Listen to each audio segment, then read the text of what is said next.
तो last video में हमने रूट विंडो बनाया था और इस पर्टिकुलर वीडियो में हम अपने पूरे रूट विंडो को डिफरेंट पार्ट्स में डिवाइड करने वाले हैं। तो जैसे आप देख सकते हैं ये पेंट एप्लीकेशन, यहाँ पे ये जो पूरा रूट विंडो है यार वो टू पार्ट्स में डिवाइडेड है। फॉर एग्जांपल यहाँ पे ऊपर हमारे पास पूरा कंट्रोल पैनल है और यहाँ पे हम कैनवास में चीज़ें ड्रॉ कर सकते हैं।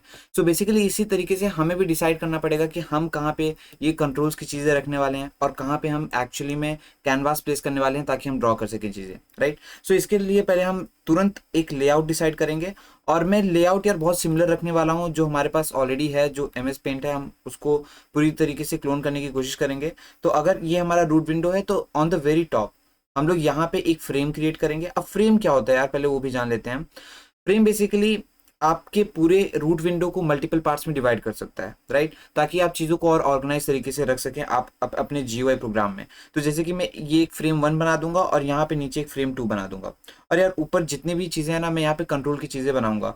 एक और चीज़, आप फ्रेम के अंदर फ्रेम बना सकते हैं। So for example even after creating frame 1 अगर आपको ऊपर डिफरेंट कंट्रोल्स डालने हैं तो आप यहाँ पे फ्रेम 1 अगेन लाइक उसके अंदर कोई और फ्रेम बना सकते हैं जहाँ पे आप लेट्स से पेंसिल, इरेजर, ये सारी चीज़ें डाल सकते हैं।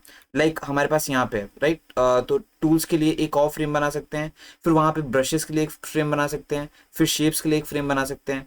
तो यहाँ पे फ्रेम्स का अर्थ ही यही हुआ कि हम अपने पूरे जीयूआई विंडो को मल्टीपल पार्ट्स में डिवाइड कर रहे हैं, राइट। तो मैं कुछ इस तरीके का स्ट्रक्चर सोचा हूँ अभी के लिए फिलहाल, और हम इसी के कुछ इस तरीके का ही चीज़ बनाएंगे यार, जैसे कि आप देख सकते हैं। तो अभी सबसे पहले हमें डिसाइड करना पड़ेगा कि हम कौन सा फ्रेम अभी इनिशियली बनाने वाले हैं। तो मैं इनिशियली ये फ्रेम 1 बनाऊंगा और ये फ्रेम 2 बनाऊंगा, राइट। और ये दोनों फ्रेम बनाने के बाद ऊपर वाले फ्रेम पे मैं पूरे कंट्रोल्स वाली चीज़ें डालूंगा और नीचे कैनवास डालूंगा, right. So this is what we are going to do as of now.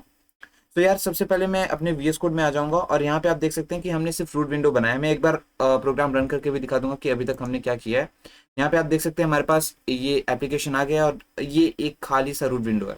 एक और प्रॉब्लम ये है यार कि हम जो भी ऐप बनाने वाले हैं वो रिस्पॉन्सिव नहीं होने वाला है। तो बाय डिफॉल्ट अगर मैं चीज़ों को मैक्सिमाइज करता हूँ देन मिनिमाइज करता हूँ तो यहाँ पे इशू क्रिएट हो सकता है जो कि मैं एक्चुअली नहीं चाहता हूँ। सो इसलिए यार हम इस पूरे विंडो के साइज को रिस्ट्रिक्ट कर देंगे। तो सबसे पहले मैं यहाँ लिख दूंगा रूट डॉट रिसाइजेबल। और रिसाइजेबल मतलब क्या, हम विड्थ और हाइट को रिसाइज करना चाहते हैं? वेल विड्थ को तो नहीं करना चाहते तो हम फॉल्स लिख देंगे। और क्या हम हाइट को रिसाइज करना चाहते हैं? वेल फॉल्स यहाँ पे भी लिख देंगे। तो यहाँ पे अगर अब मैं इस प्रोग्राम को रन करूँ तो मैं इसे मैक्सिमाइज कर ही नहीं सकता, तो मैक्सिमाइज का ऑप्शन ही नहीं है। तो यहाँ पे हमें अब रिस्पॉन्सिवनेस की टेंशन लेने की जरूरत ही नहीं है, राइट।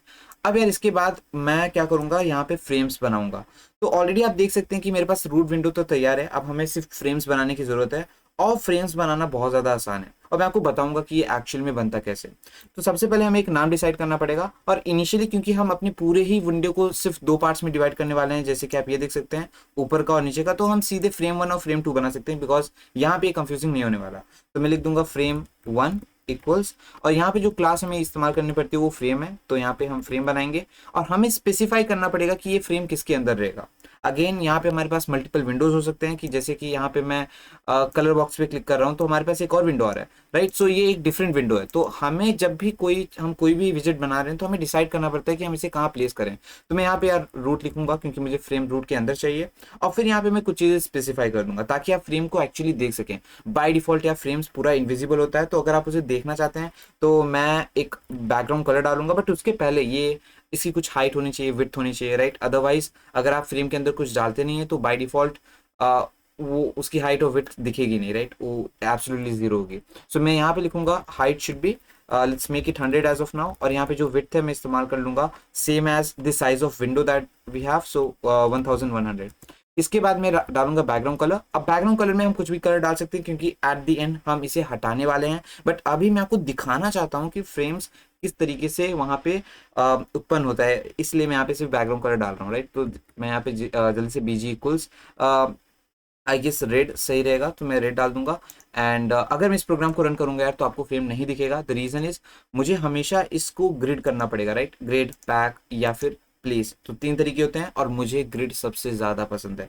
तो यहाँ पे मैं quickly frame 1 dot frame one dot grid करूंगा और रो जीरो कॉलम जीरो डालूंगा। सो यहाँ पे row equal zero column equal zero. और यार इस प्रोग्राम को अब अगर मैं रन करूंगा तो आप देख सकते हैं कि हमारे पास एक कंट्रोल पैनल आ गया ऊपर, मतलब फ्रेम वन आ गया है। अब इसी तरीके से मैं फ्रेम टू बनाऊंगा। अब कुछ लोग बोलेंगे कि मैं क्यों फ्रेम्स बना रहा हूँ, रीजन क्या है? अगेन मैंने जैसे आपको बताया, इससे यार हम अपने पूरे प्रोग्राम को ऑर्गेनाइज कर सकते हैं। और अब जैसे कि अब मेरे पास फ्रेम वन है यहाँ ऊपर, राइट, तो यहाँ पे मैं कंट्रोल वाली चीजें डाल सकता हूँ। अब मैं फ्रेम टू बनाऊंगा, वहां पे मैं पूरा कैनवास डाल सकता हूँ। इसी तरीके से यार आगे चल के अगर आप ये एक्चुअल पेंट एप्लीकेशन देखें तो यहाँ पे हमारे पास बेसिकली जो भी ये कंट्रोल वाली चीजें हैं उसके लिए भी हम फ्रेम्स बनाएंगे। जैसे कि इस टॉप फ्रेम के अंदर यहाँ पे क्लिपबोर्ड के लिए एक फ्रेम बनाएंगे, इमेजेस के लिए एक फ्रेम बनाएंगे, टूल्स के लिए एक फ्रेम बनाएंगे, ताकि हम और सारी चीजों को यार अच्छे से प्लेस कर सकें, राइट। तो अभी इतना होने के बाद मैं क्या करूंगा, फ्रेम टू बनाऊंगा। फ्रेम टू बनाने के लिए यार मैं सेम चीज का इस्तेमाल करूंगा, बस यहाँ पे मैं फ्रेम टू कर दूंगा और बाकी सब कुछ तो सेम रहेगा, बस यहाँ पे रो इक्वल्स वन कर दूंगा क्योंकि मुझे नेक्स्ट रो पे चाहिए। यहाँ पे कुछ लोग मुझसे पूछ रहे थे यार कि ये रो जीरो क्यों रख रहे हो यार, मतलब क्या मतलब है? देखो यहाँ पे बेसिकली जब भी हम कोई ग्रिड व्यू लेते हैं तो अगर मैं यहाँ पे अगर हमारे पास ये विंडो है, अगर आप यहाँ पे डिफरेंट लाइंस ड्रॉ करो, राइट, ये रो वन हुआ, देन ये रो टू हुआ, then okay like I need to select 6 and then lock it. यहाँ पे ये रो टू हुआ, row three four and then five. तो यहाँ पे होता क्या है कि टीकेंटर में बाय डिफॉल्ट ये रो नंबर जीरो से स्टार्ट होता है, राइट, तो इसे हम आज जीरो कहते हैं। तो ये हमारा जीरो हो गया, देन ये वन टू, ये बाय डिफॉल्ट है। एंड इवन कॉलम्स के लिए भी zero one two like that, right. तो यही है यार, ये रूल है और इसलिए मैं यहाँ पे रो इक्वल्स जीरो लिखा हूँ, यहाँ पे रो इक्वल्स वन। अब यहाँ पे हाइट में बढ़ाना चाहूंगा, बाय डिफॉल्ट ओवरऑल हाइट 600 है तो मैं इसे 500 रख दूंगा और बाकी सब तो सही लग रहा है। बैकग्राउंड चेंज कर दूंगा ताकि हम देख सकें, तो इसके लिए मैंने येलो लिख दिया। अब इस प्रोग्राम को मैं रन करूंगा और आप देख सकते हैं यार कि मैंने इस पूरे विंडो को दो पार्ट में डिवाइड कर दिया और अब मैं बेसिकली ऊपर अपने कंट्रोल्स वाली चीजें डाल सकता हूं और नीचे मैं अपना पूरा कैनवास डाल सकता हूं, राइट। तो इस तरीके से यार हम इसलिए फ्रेम्स यूज करते हैं। उम्मीद है आपको समझ में आया होगा। एंड अगेन फ्रेम्स को हम इसीलिए इस्तेमाल करते हैं ताकि हम अपने पूरे GUI विंडो को ऑर्गेनाइज कर सकें और डिफरेंट विजेट्स को डिफरेंट प्लेसेस पे प्लेस कर सकें।